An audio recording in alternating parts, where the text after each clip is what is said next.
Hello नमस्कार दोस्तों। Welcome to biology series. School lecturer के बायोलॉजी का पेपर का अपन डिस्कशन कर रहे थे, जो कि प्रीवियस एग्जाम है उनके अंदर बायोलॉजी के किस तरीके के सवाल पूछे गए थे। आज अपन बात करेंगे 2000 स्कूल लेक्चरर बायोलॉजी के 2013 के पेपर की, कि इसके अंदर आरपीएससी ने किस तरीके के सवाल पूछे थे। चलिए स्टार्ट करते हैं। आप भी साथ साथ पेन और कॉपी लेके बैठिए ताकि कितने सही हो पा रहे अपने तैयारी का अपन आकलन लगा सके। पहला सवाल है दोस्तों, कथन। कुंजिया वह वर्गीकीय सहायक सामग्री है जो पादप और जंतुओं की पहचान हेतु उपयोग में ली जाती। कुंजी, यहाँ पर की से बात हो रही है दोस्तों, की कुंजी। कुंजिया विपर्यासी लक्षणों पर आधारित होती है जो कि सामान्यतः जोड़े में होते हैं। विपर्यासी लक्षण जो कि सामान्यतः कैसे होते हैं, जोड़े में। ये बात भी सही है और कथन भी सही है। तो इसका सही आंसर है दोस्तों कि जो कथन है और कारण है वो दोनों ही सही है। कथन और कारण दोनों ही सही है, लेकिन जो कारण है वो इसका सही से स्पष्टीकरण नहीं कर पा रहा है। तो इसका आंसर हो जाएगा अपने सेकंड। चलिए दोस्तों अगली बात करें अपन।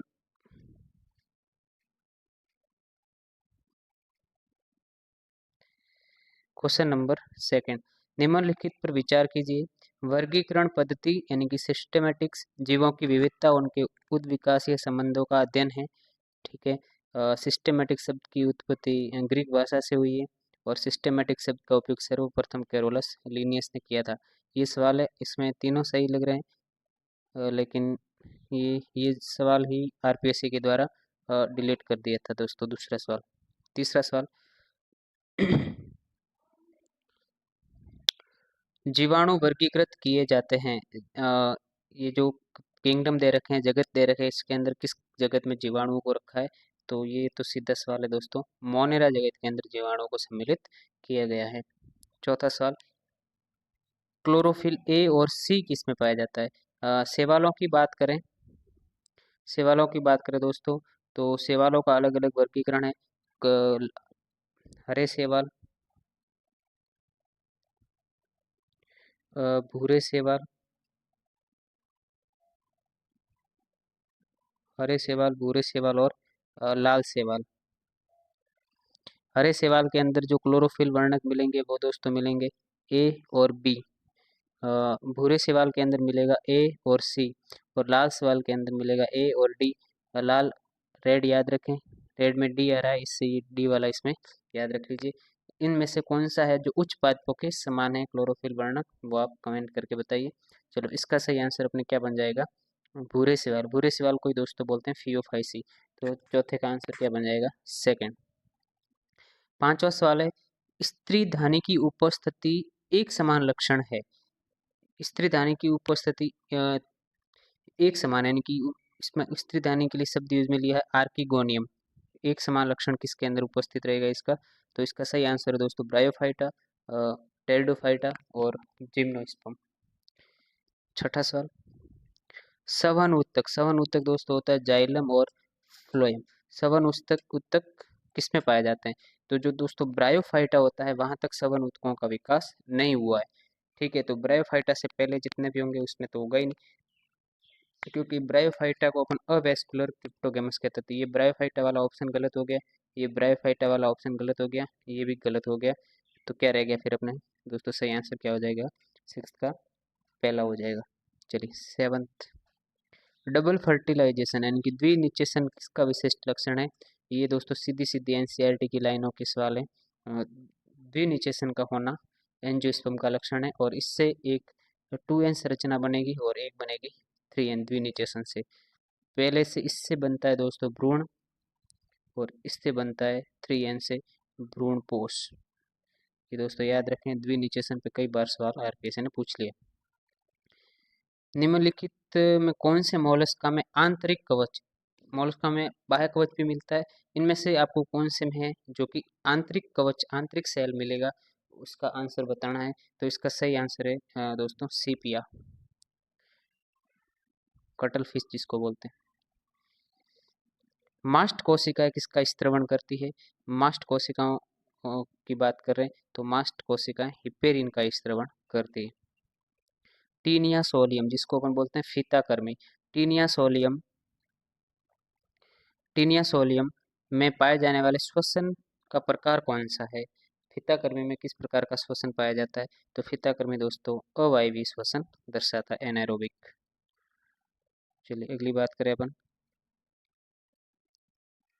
जब पुष्प तलाभिसारी क्रम में लगते हैं तो इसको क्या कहते हैं? ये पुष्प क्रम के प्रकार है असीमाक्षी और ससीमाक्षी।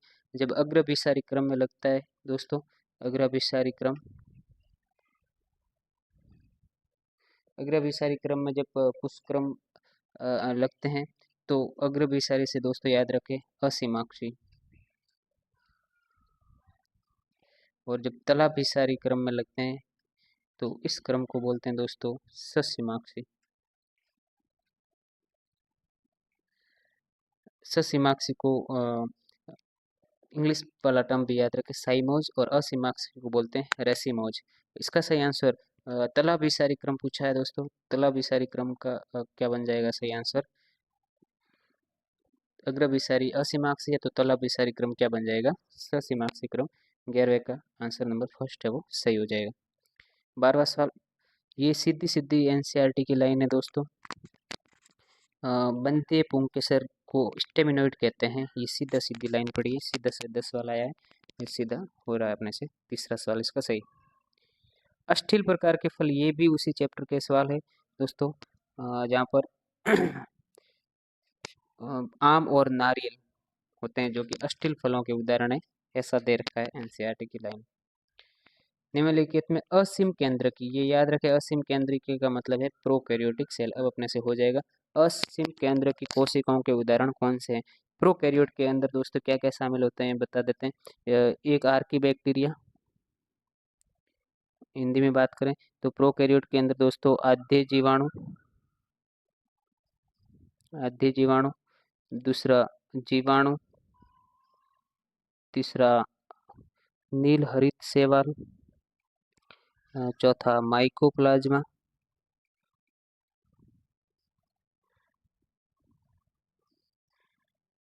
पांचवा एक्टिनोमाइसिटीज, और एक है रिकेटेसिया। ये सारे दोस्तों प्रोकैरियोटिक एग्जाम्पल है। इसका सही सही आंसर बनेगा माइकोप्लाज्मा तो है अभी बताए, और जीवाणु भी है। ये शैवाल नहीं होते हैं, कवक भी नहीं होते हैं, पूरे शैवाल भी नहीं होते हैं। इसका सही आंसर क्या बनेगा दोस्तों? पहला। अगला 15वां सवाल। 15 कोशिका विभाजन के समय कोशिका पट्टिका का निर्माण किसके द्वारा होता है? ये गोल्जी उपकरण कार्बोहाइड्रेट का स्त्रवण करके फ्रेगमोप्लास्ट संरचना का निर्माण करते हैं, जिससे कोशिका पट्टी का निर्माण देखा जाता है। तो इसका 15वें का दोस्तों आंसर बनेगा तीसरा। 16वां सवाल, अर्धसूत्री विभाजन की जो प्रोफेज फर्स्ट है उसकी 5 उप अवस्था है, इसको 5 उप अवस्थाओं का सही क्रम कौन सा है? तो सबसे पहले आता है दोस्तों लेप्टोटीन, फिर आता है जाइगोटीन, फिर आता है पैकिटीन, फिर आता है डिप्लोटीन, और फिर आता है डाइकाइनेसिस। ये इनका क्रम होता है। तो सबसे पहले लेप्टोटीन की 5 नंबर का सबसे पहले हो जाएगा। एक ही याद हो तो भी अपना सवाल सही हो जाएगा। ओके, 17वां सवाल दोस्तों। 17वां में पूछा है कौन सा कोशिकांग में एकल झिल्ली युक्त कोशिकांग। कुछ कोशिकांग की बात करें जिसमें झिल्ली पाई जाती है, कोशिकांगों की बात करें तो ये दोस्तों 3 तरीके के होते हैं, 2 झिल्ली युक्त, एकल झिल्ली युक्त, और झिल्ली रहित। अब 2 झिल्ली युक्त की बात करें दोस्तों, माइटोकॉन्ड्रिया में 2 झिल्ली होती है, क्लोरोप्लास्ट में 2 झिल्ली होती है, न्यूक्लियस में 2 झिल्लियां होती है, लाइसोसोम में एकल झिल्ली होती है, रिक्तिका में यानी कि वैक्यूल्स में एकल झिल्ली होती है, गोल्जी काय में एकल झिल्ली होती है, और झिल्ली रहित की बात करें तो राइबोसोम पर झिल्ली नहीं होती, राइबोसोम पर झिल्ली नहीं होती, केंद्रिका पर भी झिल्ली नहीं होती है। ये दोस्तों कुछ कोशिकांग हैं जो याद रखने चाहिए जिससे अपना सवाल बन जाए। इसमें पूछा है कौन सा एकल कोशिकांग, एकल जीव द्रव्य कला यानी कि एकल कोशिका झिल्ली की बात करें, ये क्लोरोप्लास्ट दोहरी झिल्ली होता है, माइटोकॉन्ड्रिया भी दोहरी झिल्ली होता है, और न्यूक्लियस भी दोहरी झिल्ली होता है। इसका सही आंसर दोस्तों दूसरा होगा। समसूत्री विभाजन में गुणसूत्री और केंद्रक विभाजन की संख्या, समसूत्री विभाजन में जो गुणसूत्रों का विभाजन कितनी बार होता है और केंद्रक का विभाजन कितनी बार होता है, ये सवाल पूछा है। 18वां। तो समसूत्री विभाजन में एक एक बार भी होता है। ठीक है। 1900। पादप कोशिका में प्रोटीन संश्लेषण कहाँ पर होगा? पादप कोशिकाओं में प्रोटीन का संश्लेषण कौन से कोशिकाओं में होगा, ये सवाल पूछा है आपने। तो प्रोटीन फैक्ट्री होती है राइबोसोम। जब एक गुणसूत्र के सेंट्रोमीर की स्थिति उसके मध्य भाग में हो तो ऐसा क्या कहलाता है गुणसूत्र का सेंट्रोमीर? ये सेंट्रोमीर की स्थिति के आधार पर गुणसूत्र, सवाल रिपीटेड है दोस्तों, बार बार आरपीएससी पूछती है। तो इसका जो सही आंसर बनेगा वो बिल्कुल मध्य में पूछा है। तो मध्य में जब सेंट्रोमीर हो तो ऐसा गुणसूत्र मेटासेंट्रिक होता है। मध्य से थोड़ा नीचे हो तो इसको बोलते हैं सब मेटासेंट्रिक। उससे थोड़ा सा नीचे एक बहुत छोटी भुजा एक बहुत बड़ी हो तो इसको बोलते हैं अपन एक्रोसेंट्रिक। और बिल्कुल कोने पर हो एक ही भुजा बने तो इसको बोलते हैं टीलोसेंट्रिक। इसका सही आंसर हो जाएगा तीसरा। प्रतिमूत्रवर्धक हार्मोन संश्लेषण किसके द्वारा किया जाता है? इसका दोस्तों शॉर्ट नेम याद रखें, अपन पढ़ते हैं कई बार, ADH, anti diuretic hormone. ADH hormone किसके द्वारा निर्मित किया जाता है? 21। इसका जो अपन बात करें तो एडीएच हार्मोन है, इसी को अपन बोलते हैं वेजोप्रेसिन। एडीएच को ही दोस्तों बोलते हैं वेजोप्रेसिन। और एक और हार्मोन है ऑक्सीटोसिन। तो दो हार्मोन वेजोप्रेसिन और ऑक्सीटोसिन, दो हार्मोन जो कि स्त्रावित तो पीयूष ग्रंथि करती है, लेकिन संश्लेषित, इसने पूछा संश्लेषण, तो संश्लेषण ये दोनों का हाइपोथैलेमस करता है। इसका सही आंसर हो जाएगा चौथा। 22वां सवाल। मांसपेशियों के शिथिलन के दौरान जिन आयनों के पेशीय द्रव्य जालक में पुनः पंप किया जाता है, जब मसल है उसका रिलैक्स फेज की बात कर रहे हैं, उस समय कौन से आयनों का सार्कोप्लाज्मिक रेटिकुलम में फिर से पुनः पंप किया जाता है? 22। तो यहाँ पर जो सार्कोप्लाज्मिक रेटिकुलम की बात करें दोस्तों, ये कैल्शियम आयन के कारण होता है। 23। मानव के आमाशय और आंत, आमाशय में पीएच कैसा होता है दोस्तों? अम्लीय पीएच होता है। और आंत का कैसा होता है? आंत का क्षारीय होता है, 7.8 के समथिंग होता है। तो इसका सही आंसर क्या बनेगा? आमाशय पहले अम्लीय और फिर क्षारीय 1.8 और 7.8। 24। लैंगरहैंस के द्वीप समूह, ये अग्नाशय की बात हो रही है दोस्तों। उसकी बात करें कि लैंगरहैंस के द्वीप समूह कौन सी गैस्ट्रिन हार्मोन का स्त्रवण करती है? 24। तो ये सवाल डिलीट कर दिया गया आरपीएससी के द्वारा। 25। क्रेब्स चक्र में जो 6 कार्बन यौगिक बनता है वो एसिटिल कोएंजाइम के निम्न से संबंधित, एसिटिल कोएंजाइम किससे जुड़ करके 6 कार्बन यौगिक का निर्माण करता है? तो ऑक्जेलो एसिटिक अम्ल, ओ ए। जब अपन दोस्तों क्रेब्स चक्र पढ़ते हैं तो ये एसिटिल कोएंजाइम से स्टार्ट होता है और एसिटिल कोएंजाइम के साथ, एसिटिल कोएंजाइम से स्टार्ट होता है और ये क्या बनाता है? सिट्रिक अम्ल बनाता है। फिर isocitric alpha ketoglutarate, succinyl coenzyme A, malate, fumarate, और लास्ट में आते आते क्या बनता है? ऑक्जेलो एसिटिक अम्ल। तो ये ऑक्जेलो एसिटिक अम्ल वापस किसके साथ जुड़ता है? एसिटिल कोएंजाइम ए के साथ, और क्या बनाता है? सिट्रिक अम्ल। ये कितने कार्बन है? 6 कार्बन। तो इस इन दोनों का जुड़ने से सिट्रिक अम्ल बनता है। तो इसका सही आंसर दोस्तों क्या बनेगा? सेकंड। 26। 26। स्तनपायी सांद्र मूत्र उत्पन्न करने में सक्षम होते हैं, ऐसा सफलतापूर्वक करने में कौन सी संरचना जो महत्वपूर्ण भूमिका निभाती है? 26 की बात करें दोस्तों तो 26 का सही आंसर है अपने पास हेनले का लूप और बासा रेक्टस। ये दोनों में इसमें काउंटर करंट प्रक्रिया, एक दूसरे के विपरीत जो कि है जल का प्रवाह होकर के ये क्या करती है? परासरणता को बढ़ा देते हैं, जिसके कारण अधिक से अधिक सांद्र मूत्र का त्याग देखा जाता है। तो ये दोनों संरचना इसका सही आंसर बन जाएगा। 27। कौन कोशिकाओं में जी प्रोटीन का क्या कार्य है? 27 का सही आंसर है दोस्तों, जी प्रोटीन का कार्य है संदेश प्रेरक और उसका नियंत्रक। 28। कायिक संवर्धन के साधन कौन से हैं? कायिक प्रवर्धन होगा तो उसके साधन कौन से हैं, इसका पूछा है। तो बीज से कभी भी कायिक प्रवर्धन नहीं होगा, ये लैंगिक जनन का है। युग्मक भी लैंगिक जनन में भाग लेते हैं, युग्मक ही होगा ही नहीं। तो इसका सही आंसर हो जाएगा रनर और राइजोम, ऊपरी भूविस्तारी और प्रकन। 28 का।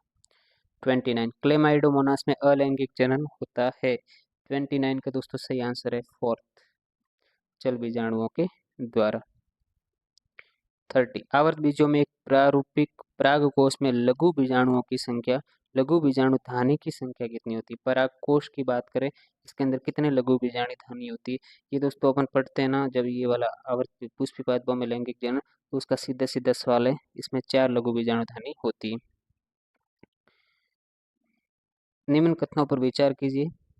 युग्मक सदैव अगुणित होते हैं।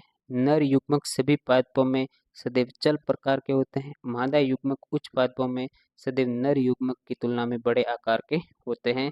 इनमें से कौन से कथन है वो सही है? 31 की बात कर रहे हैं अपन, तो इसका दोस्तों जो सही आंसर है वो युग्मक जितने भी होंगे वो अगुणित होंगे, ये बात सही है। और जो मादा युग्मक है वो उच्च पादपों में नर युग्मक की तुलना में आकार में बड़े, ये भी बात सही है। लेकिन नर युग्मक सदैव चल प्रकार के हो, ये बात सही नहीं है। तो इसका सही आंसर होगा पहला और तीसरा, ऑप्शन नंबर चौथा इसका सही हो जाएगा दोस्तों। अगला सवाल है 32।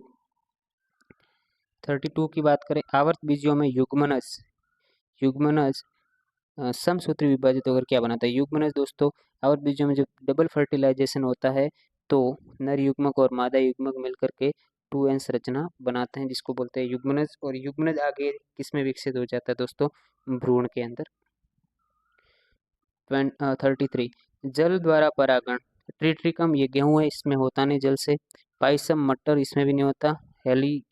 हेलियंथस और वेलिस्नेरिया और हाइड्रिला, तो ये वेलिस्नेरिया और हाइड्रिला दोनों एग्जाम्पल एनसीईआरटी में दे रखे हैं। इसका सही आंसर हो जाएगा चौथा।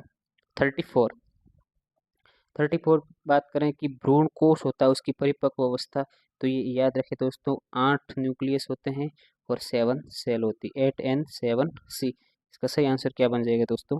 पहला। 35 की बात करें, निम्नलिखित में से कौन से मटर के लक्षण मेंडल ने अध्ययन नहीं किया? फली की आकृति बिल्कुल ली थी, फली का आकार है ना, एक है उभरी हुई और एक है सिकुड़ी हुई, ये फली ली थी। बीज का आकार बिल्कुल गोल और झुर्रीदार, बीज का रंग बिल्कुल पीला और हरा, बीज पत्र का रंग नहीं लिया था। 35 का दोस्तों जो ऑफिशियल आंसर किए उसमें ये आंसर बता रहा है कि बीज का जो रंग है वो मेंडल ने अध्ययन नहीं किया था, ये आंसर बता रहा है, जबकि ये तो किया था, एनसीईआरटी में दे रखा है। बाकी अपन ऑफिशियल आंसर की बात करें, इसमें तीसरा आंसर बताया है। मटर में पौधे का बोनापन कैसा लक्षण है? ये हाइट का लक्षण है, तो पौधे का बोना और लंबा होना, तो लंबा लक्षण है प्रभावी, और बोनापन कैसा लक्षण है? अप्रभावी लक्षण।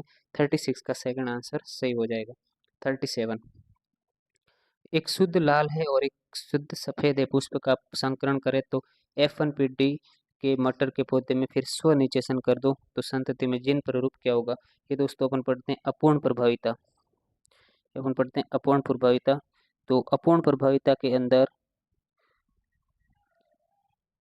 प्रभाविता का नियम लागू नहीं होता। इसमें अपन प्रभावी लक्षण है शुद्ध लाल ये लेते हैं और अप्रभावी शुद्ध सफेद ये लेते हैं। तो जो दोस्तों F1PD है उसमें सारे के सारे गुलाबी फूल उत्पन्न हो जाते हैं, जबकि प्रभाविता के नियम के अनुसार ये पुष्प कैसे प्राप्त होने चाहिए थे? रेड होने चाहिए थे, दोनों में से एक प्रकट होना चाहिए था। तो यहाँ ये लागू नहीं होता अपूर्ण प्रभावित। और इसका इसने कहा है कि स्वयुग्मन करवाते हैं, इसका स्वपरागण करवाते हैं, तो अपने पास जीनोटाइप और फिनोटाइप दोस्तों क्या मिलता है? 1:2:1। यहाँ एक कौन सा है? शुद्ध लाल, ये एक कौन सा है? शुद्ध सफेद, और ये दो कौन से हैं? बैंगनी, सॉरी गुलाबी। ठीक है, तो इसका सही आंसर क्या बनेगा? शुद्ध लाल 1:, अशुद्ध लाल 2 और 1 शुद्ध सफेद। इसका आंसर दोस्तों बन जाएगा थर्ड। 38 की बात करें, आनुवंशिकता का गुणसूत्रीय सिद्धांत, ये सीधी सीधी लाइन है एनसीईआरटी की, ये सटन और बोवेरी नामक वैज्ञानिकों के द्वारा दिया गया था। 38 का आंसर हो जाएगा चौथा। निम्नलिखित कथनों पर विचार कीजिए। ये कौन सा है? 39 ओके। 39 की बात करें तो निम्न में से कथनों पर विचार कीजिए। मानव में लिंग निर्धारण एक्स वाई प्रकार का होता है। मानव में अलिंगिक गुणसूत्र ऑटोजोम है वो 23 जोड़े होते हैं और नर है वो हेट्रोगैमेटी होते हैं। नर हेट्रोगैमेटी सही है, एक्स वाई प्रकार का लिंग निर्धारण भी सही है। अलिंगिक गुणसूत्र 23 जोड़े नहीं होते दोस्तों, 22 जोड़े होते हैं अलिंगिक गुणसूत्र। तो इसका सही आंसर क्या बनेगा? ये गलत है। अपने को कौन सा निकालना है? सत्य। तो पहला और तीसरा, ऑप्शन नंबर चौथा सही हो जाएगा। 40वां सवाल है दोस्तों। क्या पूछा है? एक ही गुणसूत्र पर स्थित दो या अधिक जीन आनुवंशिकता के दौरान साथ रहते हैं, इसको संलग्नता कहते हैं, लिंकेज कहते हैं। ये दोस्तों सवाल रिपीटेड है। आरपीएससी ने 2022 में भी इस सवाल वापस पूछा था। कार्बनिक मोनोमर की उत्पत्ति पृथ्वी के आरंभिक वायुमंडल की ऊर्जा के स्रोत से युक्त हुई है। इस परिकल्पना को ओपेरिन और हार्डन ने बताया। 42 42 की बात करें, सही जोड़ा का चयन कीजिए। पार्किंसन जो रोग है वो मस्तिष्क से संबंधित, यही सही है। जो पार्किंसन डिसीज है वो मानव मस्तिष्क से संबंधित होता है, इसका सही। 43 की बात करें, 43 की बात करें दोस्तों, सामान्यतः विद्युत हद्देलेख बना होता है, तो इसमें 4 होते हैं। ये जो तरंगे होते हैं पी क्यू आर एस और टी होती है, ये एक अकेले, ये 3 साथ में रहेगी और इस तरीके से ये तरंग वेव चलती है दोस्तों, इस तरीके से ये होती है। इसका सही आंसर क्या बन जाएगा दोस्तों? सेकंड। 43 का सेकंड आंसर सही बनेगा। 44 मनुष्य में यौवना अवस्था के बाद वृद्धि हार्मोन की अत्यधिक वृद्धि हो स्त्रावण हो जाए। देखो दोस्तों, ग्रोथ हार्मोन है वो एक नियमित मात्रा में स्त्रावित हो तो ही सही रहता है। अगर ये अत्यधिक मात्रा में स्त्रावित हो जाए तो शरीर है वो अडोल हो जाता है, अनियमित आकार का बन जाता है। अगर ये चाइल्डहुड फेज में इसके अति स्त्रवण की बात कर रहे हैं दोस्तों, जब इसकी चाइल्डहुड फेज हो तब इसका अति स्त्रवण हो तो क्या होगा, और जब अडल्ट फेज हो तब इसका अति स्त्रवण हो तो क्या होगा। चाइल्डहुड फेज में इस ग्रोथ हार्मोन का अति स्त्रवण हो जाए तो ये रोग हो जाएगा, जाइजेंटिज्म। रोग नहीं कह सकते, बाकी शरीर जो अडोल हो जाएगा उसको जाइजेंटिज्म अवस्था कहेंगे। और अडल्ट फेज में होगा, इसको बोलते हैं दोस्तों एक्रोमिगेली। अडल्ट फेज में होगा, इसको दोस्तों बोल देंगे एक्रोमेगोली। तो यहाँ पर जो पूछा है वो अपने को पूछा है प्यूबर्टी यानी कि किशोरावस्था अडल्ट फेज के दौरान, तो इसका सही आंसर बनेगा एक्रोमेगोली। ये जाइजेंटिज्म है, ये बाल्यावस्था में जब जीएच अतिस्रावित हो जाए तो होता है। 45 45 में क्या पूछा है दोस्तों? जीवाणु और उसके द्वारा स्त्रावित व्याधि का सही जोड़ा का चयन कीजिए। माइकोबैक्टीरियम, माइकोबैक्टीरियम जीवाणु है, इसके द्वारा डिप्थीरिया बताया, ये गलत है। माइकोबैक्टीरियम ट्यूबरकुलोसिस तो टीबी रोग उत्पन्न करता है। विब्रियो कोलेरा ट्यूबरकुलोसिस टीबी गलत बताया है, ये हैजा उत्पन्न करता है। माइकोबैक्टीरियम लेप्रे ये कुत्ता खांसी, ये भी गलत है। ये बहुत ही बार पूछा हुआ सवाल है। ट्रिपेनोपैलिडम ये एसटीडी रोग है, जीवाणु से होने वाला एसटीडी रोग है ट्रिपोनोमा पैलिडम नामक जीवाणु से, और रोग का नाम है सिफिलिस। तो इसका सही आंसर दोस्तों बन जाएगा, चौथा आंसर इसका सही हो जाएगा। 45 का चौथा आंसर है वो करेक्ट है। 46 कॉन्वेक्स लेंस का प्रयोग निम्नलिखित में से कौन सी बीमारी, कॉन्वेक्स लेंस का प्रयोग कौन सी बीमारी, ये दोस्तों आरपीएससी के द्वारा ये सवाल डिलीट कर दिया गया था। चलिए 47 की बात करें,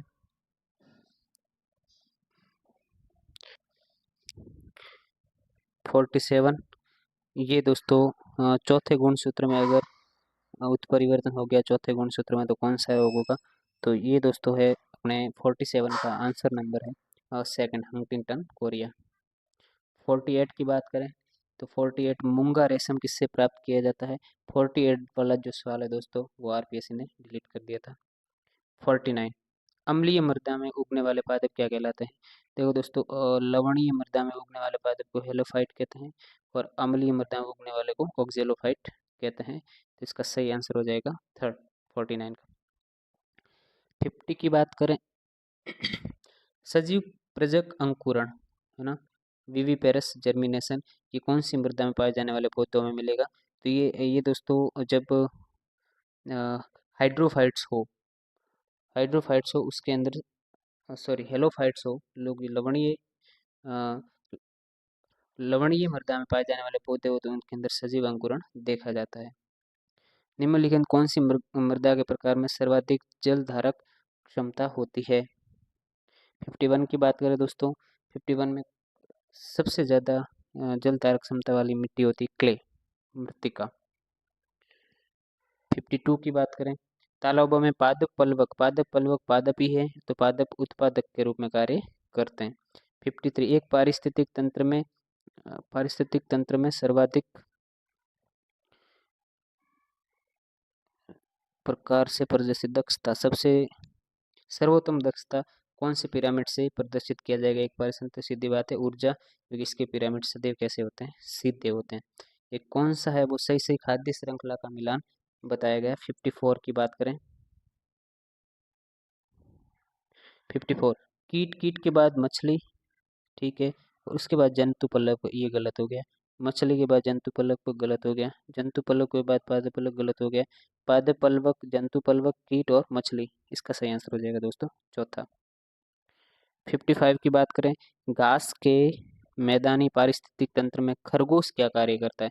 खरगोश घास खाता है तो सीधी बात है वो शाकाहारी है, और शाकाहारी होते हैं वो कैसे उपभोक्ता होते हैं? प्राइमरी कंज्यूमर होते हैं, प्राथमिक उपभोक्ता होते हैं। 55 का आंसर हो जाएगा सेकंड। प्लेनुला लार्वा किसका होता है? ये सवाल भी रिपीटेड है, इस ओबेलिया का लार्वा प्लेनुला होता है। आर्क्योप्टेरिक्स के बारे में सत्य कथन बताइए।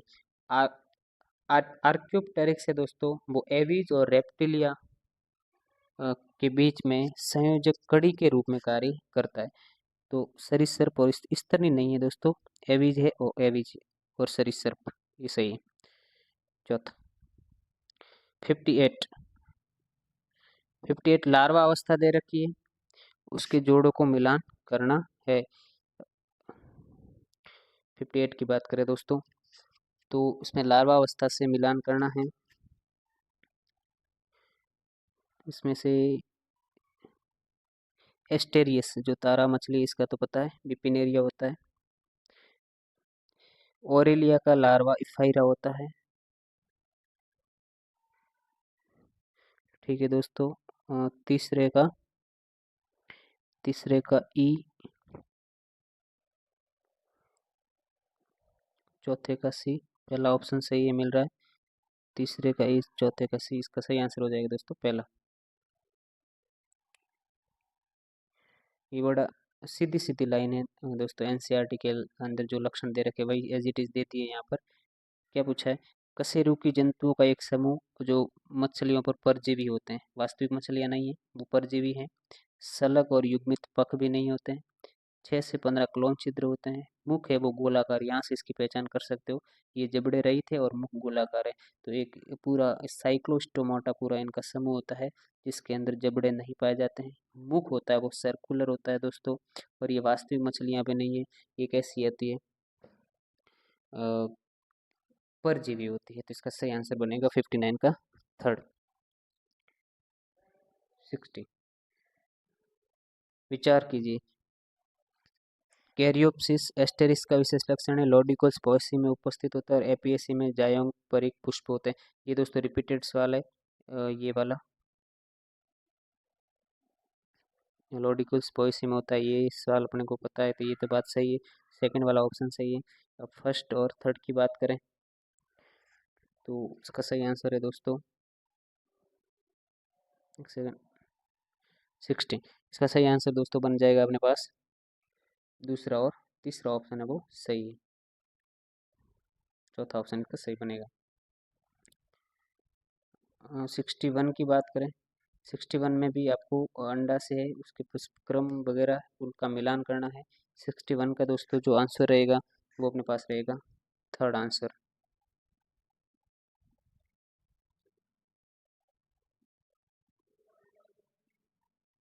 62 किस कुल के विभिन्न वंशों में एक से अधिक प्रकार जैसे सीमांत, स्तंभी और आधार आधारीय बीजांड विन्यास पाए जाते हैं। तो 62 का जो दोस्तों सही आंसर है वो है रेनन-कुलेसी। इम्यूनोग्लोबिन का उत्पादन, ये रिपीटेड है, इम्यूनोग्लोबिन का उत्पादन है वो बी लिम्फोसाइट या प्लाज्मा कोशिकाएं करती है। 63 का जो दोस्तों आंसर बन जाएगा वो अपने पास फोर्थ हो जाएगा। 64 कौन सा रोग संक्रामक नहीं है? कैंसर। कैंसर रोग संक्रामक रोग नहीं है, ये वायरस से होता है, ये जीवाणु से होता है, ये वायरस से होता है। 65 दोस्तों क्या पूछा है? कलर ब्लाइंडनेस रोग है रतौंधी, colour blindness, okay, colour blindness है वर्णांता जिसको बोलते हैं। उस नर का विवाह सामान्य दृष्टि वाली स्त्री से हो जाता है तो उसकी पुत्रियों में कितने प्रतिशत रंगांधी की वाहक होगी?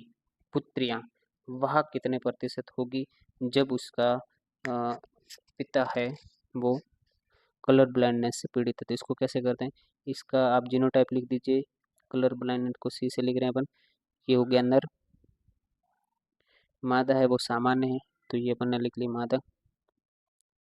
इसका सेपरेशन करेंगे तो एक्स सी बनेगा, एक्स सी से साथ कौन आ जाएगा? एक्स एक्स, वापस एक्स सी के साथ कौन आ जाएगा? एक्स एक्स, और ये बन जाएगा एक्स वाई, और ये दोस्तों बन जाएगा एक्स वाई। ये दो पुत्र हैं, ये दो पुत्र हैं जो कि दोनों कैसे हैं दोस्तों? सामान्य। और ये दो पुत्रियां हैं, ये दोनों ही कैसी है? कलर ब्लाइंडनेस से पीड़ित हैं। अब सवाल देखिए दोस्तों, सवाल में क्या पूछा है?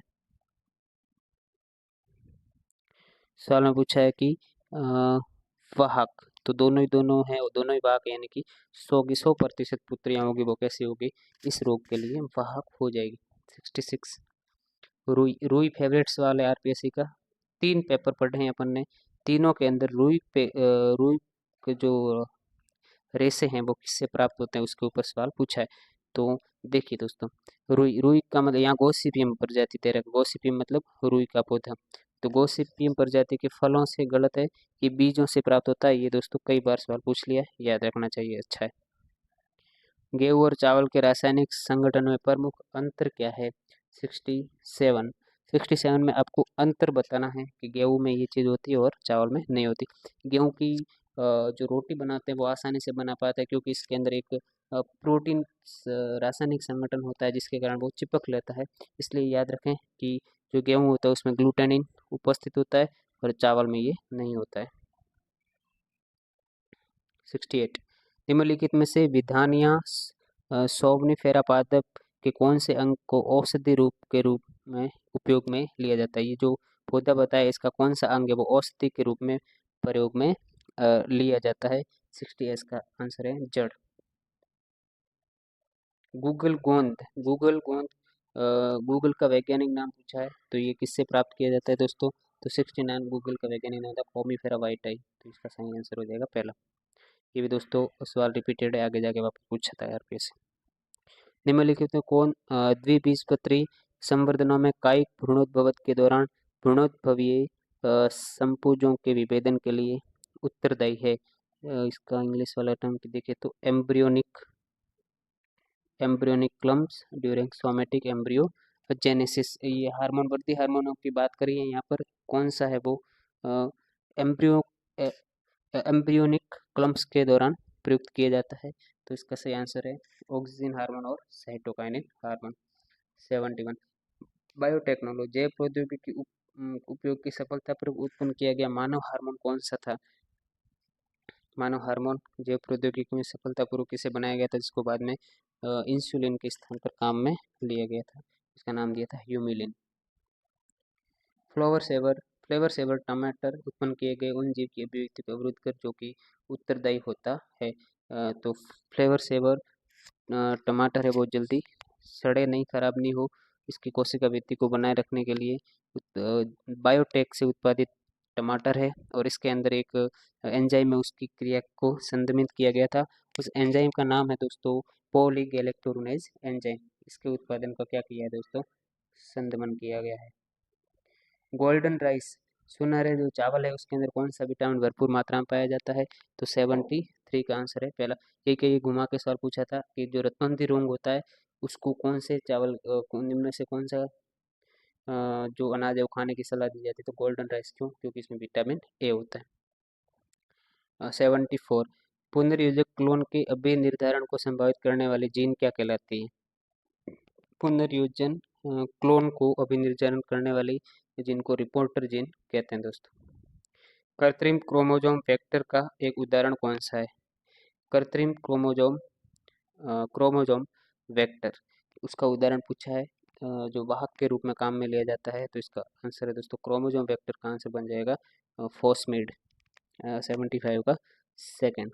76 की बात करें, डीएनए अणु के विशिष्ट स्थल को फॉस्फोडाइस्टर बंध को तोड़ने हेतु फॉस्फोडाइस्टर बंधों को तोड़ना है तो कौन सा एंजाइम का उपयोग किया जाएगा? तो डीएनए को काटने के लिए फॉस्फोडाइस्टर बंध ही का तोड़ने होते हैं, तो काटने वाला एंजाइम है रेस्ट्रिक्शन एंडो न्यूक्लियस।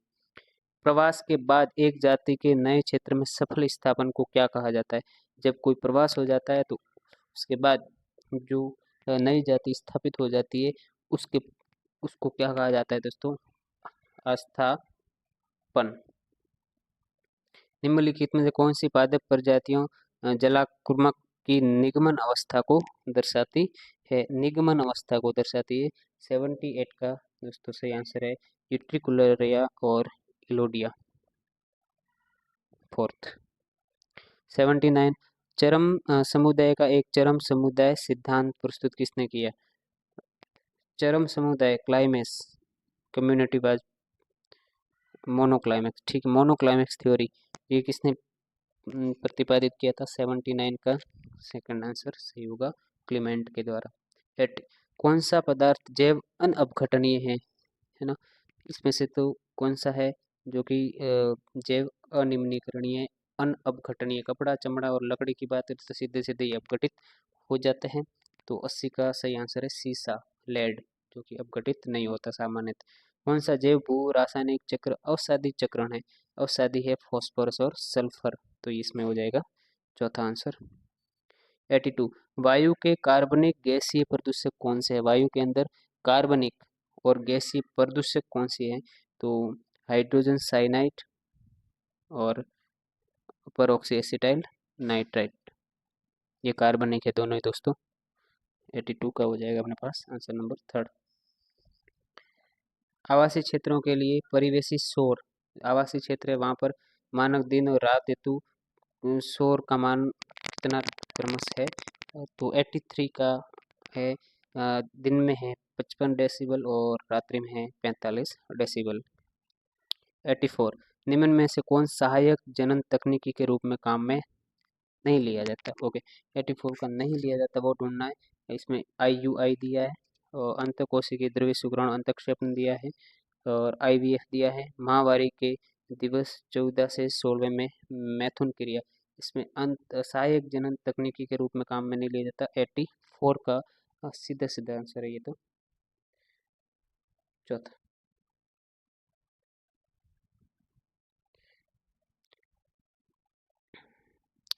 मनुष्य के स्त्रियों में माहवारी से कौन सी प्रावस्था संबंधित नहीं है? मेंस्ट्रुअल साइकिल की अवस्थाएं पूछिए, इसके अंदर कौन सी अवस्था है वो उससे संबंधित नहीं है? तो लिबिडो, लिबिडो नामक की अवस्था मेंस्ट्रुअल साइकिल के दौरान नहीं होती है। ये सही इसका आंसर हो जाएगा सेकंड। 86 का पूछा है कि कौन सा नर हार्मोन नहीं है?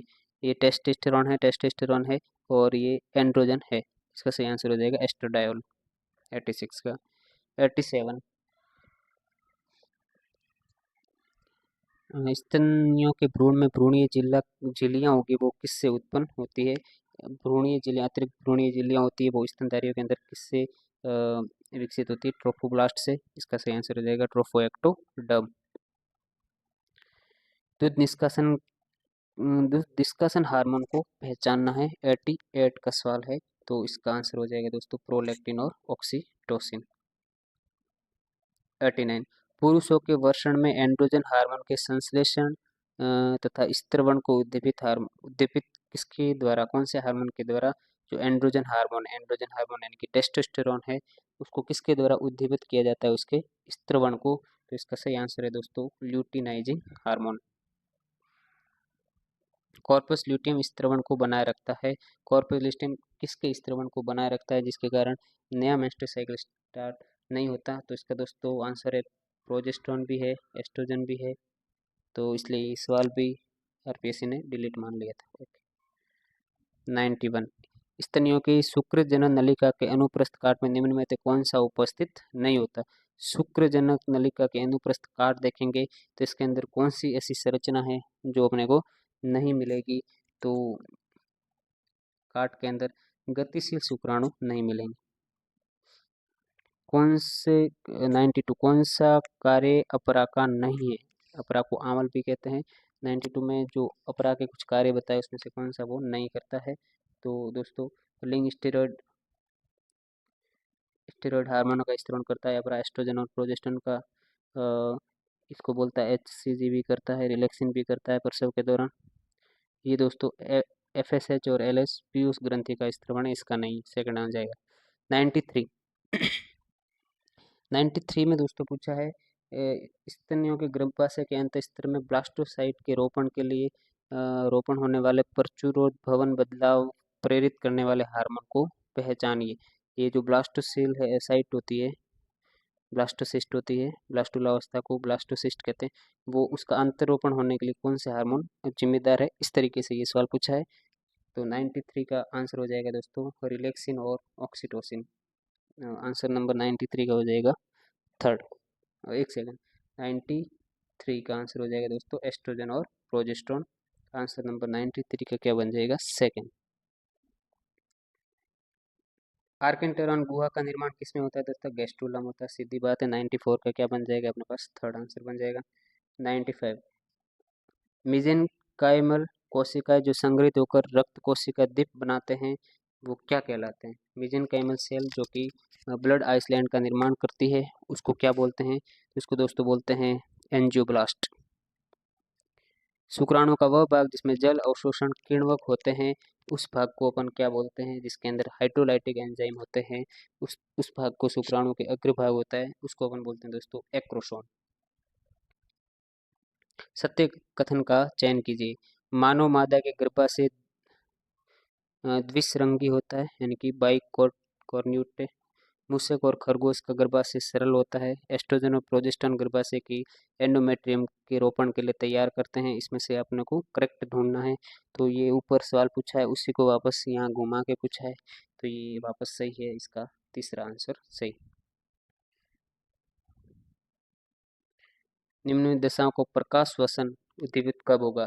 प्रकाश श्वसन एक निरर्थक प्रक्रिया है दोस्तों, जिसके अंदर बनी बनाई CO2 है वो भी पौधों के द्वारा वायुमंडल में छोड़ दी जाती है। तो इसलिए C3 पादपों की उत्पादकता भी घट जाती है। ये कब होगा, जब ऑक्सीजन अधिक हो और CO2 की सांद्रता क्या हो, कम। तो इसका सही आंसर बनेगा चौथा। रंध्रों का खुलना और बंद होना कौन से आयन के द्वारा नियंत्रित किया जाता है। सीधी सीधा सवाल है दोस्तों, पोटेशियम आयन है रंध्र खुलने और बंद होने की प्रक्रिया में शामिल होता है। प्रकाश संश्लेषण में केल्विन चक्र का पहला स्थायी उत्पाद कौन सा है। केल्विन चक्र को अपन C3 चक्र कहते हैं और C3 चक्र का दोस्तों स्थायी उत्पाद क्या बनेगा, 3 कार्बन वाला, इसलिए इसका क्या बन जाएगा 3PGA फॉस्फोग्लिसरीएल्डिहाइड। 101 कौन सा अणु ग्लाइकोलाइसिस और क्रेब्स चक्र को जोड़ता है। ये कई बार पूछा हुआ सवाल है, इसका सही आंसर दोस्तों हो जाएगा एसिटिल कोएंजाइम ए। ऑक्सी ये हार्मोन दे रखे हैं पादप हार्मोन और उसके सामने उनके वैज्ञानिक खोजकर्ता के नाम दे रखे हैं। तो दोस्तों ऑक्सीजन की खोज किसके द्वारा की गई थी। 102 पे आ चुके। ओके ऑक्सीजन की खोज करने वाले दोस्तों वैज्ञानिक है ये FW वेंट है। जिबेरेलिन का याबूता ये रहा योबूता। और ये दोनों से हो पा रहा है वेंट ए का दूसरा, ये ऑप्शन सही हो जाएगा दोस्तों 102 का ऑप्शन नंबर सेकंड। 103। एक पुष्प कलिका का खिलना किसका उदाहरण? ये पादप गतियों पे एक एक सवाल जरूर पूछा है हर पेपर के अंदर, तो इसको पादप गतियों को पढ़ना चाहिए।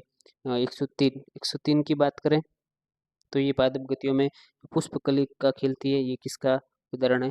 एपिनेस्टी। कौन सा तत्व पादपों ये तो सूक्ष्म तत्व होता है, इनमें से तत्वों में से कौन सा सूक्ष्म तत्व के रूप में पादपों में उपयोग में लिया जाता है? तो 104 का आंसर है दोस्तों मैग्नीज। एक विस्तृत परास के आंकड़ों के, ठीक है, ये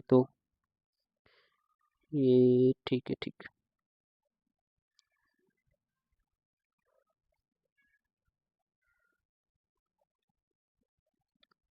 112 पे आ जाते हैं बायोलॉजी का सवाल। 112 में पूछा है दोस्तों, इससे पहले 109, 110 और 111 ये तीनों सवाल आरपीएससी ने दोस्तों डिलीट कर दिए। 112 112 की बात करें तो इसमें पूछा है कि निम्नलिखित में किसका उपयोग एलाइजा में किसी पदार्थ के अभिनिर्धारण हेतु किया जाता है? एलाइजा के निर्धारण, कोई भी पदार्थ के निर्धारण के एलाइजा में उपयोग किसका किया जाएगा? तो इसका सही आंसर दोस्तों 112 का बन जाएगा एंटीबॉडी। क्लेरीमेट्री, ठीक है, किस सूक्ष्मदर्शी का नहीं आ रहा है? रेशम कीट में फेरामोन क्या प्रेरित करते हैं? ये भी बड़ी बड़ी बातें हैं, तो ये लैंगिक व्यवहार को दर्शाता है फेरामोन। कीट बक्सी चमगादड़ में भोजन ग्रहण करने का व्यवहार किस किस सफल कार्य की पर निर्भर है? कीट बक्सी चमगादड़ों में भोजन ग्रहण करने का व्यवहार 116 का जो सही आंसर है दोस्तों वो प्रतिध्वनि, चमगादड़ प्रतिध्वनि के द्वारा अपना भोजन का ग्रहण करती है। श्रमिक मधुमक्खी निम्न प्रकार का नृत्य अपने साथियों जो छत्ते में होती है के सामने करती है जब मकरंद छत्ते से 100 मीटर दूर हो, तो मधुमक्खियां आकर के नृत्य करती है, जैसे वो जिसको अपन वैगल नृत्य कहते हैं। ये दोस्तों जब अपन एपीकल्चर पढ़ते हैं उसके अंदर सारी चीज़ें दे रखी है। राजस्थान के हॉट स्पॉट कौन से हैं? निम्न में से राजस्थान के हॉट स्पॉट क्षेत्र कौन सा है? 118 की बात कर रहे हैं। तो राजस्थान के हॉट स्पॉट की बात करें तो ये भरतपुर झील, सरिस्का वन और थार रेगिस्तान ये हॉट स्पॉट है जहाँ पर अधिक जैव विविधता पाई जाती है। टोडगढ़ रावली वन्यजीव अभ्यारण्य क्षेत्र किन जिलों से गुजरी अरावली पर्वत श्रृंखला में स्थित है? टोडगढ़ रावली ये मुख्यतः दोस्तों अपने राजस्थान के अंदर अजमेर, पाली और राजसमंद में फैला हुआ है। टोडगढ़ रावली अजमेर है जैसे, तो अजमेर तो ऑप्शन होगा दोनों। कौन सी पादप प्रजाति भारत में विशेष क्षेत्रीय, विशेष क्षेत्रीय भारत में पादप कौन सी प्रजातियां दे रखी है भारत की? तो इसका 120 का दोस्तों आंसर है फेरोनिया, लाइमोनिया और वाइटेक्स निगोंडो। ये दोस्तों वापस ये शिक्षण अधिगम से संबंधित सारे सवाल हैं। तो ये थे अपने बायोलॉजी के 2013 के जो सवाल थे उसका पैटर्न। कितने सही हो रहे हैं जरूर बताएं। ओके दोस्तों, मिलते हैं फिर अगली क्लास में।